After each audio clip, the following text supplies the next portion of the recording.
In the wild world of finance, you've probably come across the term zero-sum game, especially in discussions about investments like Bitcoin and other cryptocurrencies. But what does it really mean?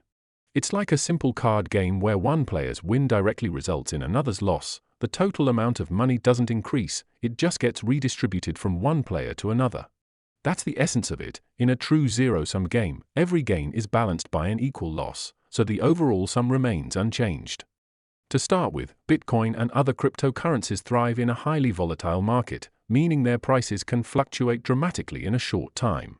This kind of instability hits everyday investors hard, particularly the small ones who lack deep pockets or the advanced strategies.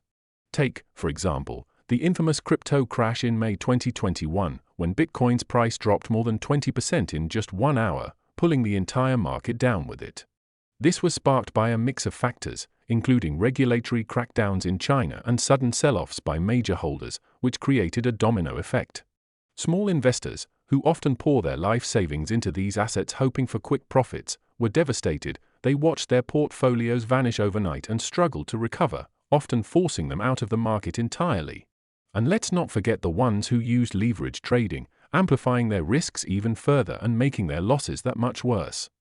Now, diving deeper into the zero-sum aspect, in a classic zero-sum game, every win necessitates an equal loss, essentially transferring wealth between participants without generating any new value. Cryptocurrencies exhibit elements of this, particularly in trading situations. For instance, if someone buys Bitcoin at a low price and sells it at a high one, they're effectively profiting at the expense of the buyer who paid too much. The winners are those clever traders who perfectly time the market, walking away with profits, while the losers, perhaps those who jumped in at the peak, end up bearing the brunt of the losses. It's a straightforward wealth transfer among players, no question about it. On the other hand, Bitcoin and crypto aren't entirely zero-sum games because their value often rises due to an influx of new capital, rather than any real productivity like a company's earnings or a factory's output.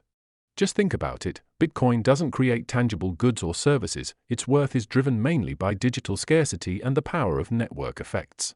When fresh investors flood the market with money, that surge pushes prices higher, making it feel like a positive-sum game for all involved, at least while the bubble is growing.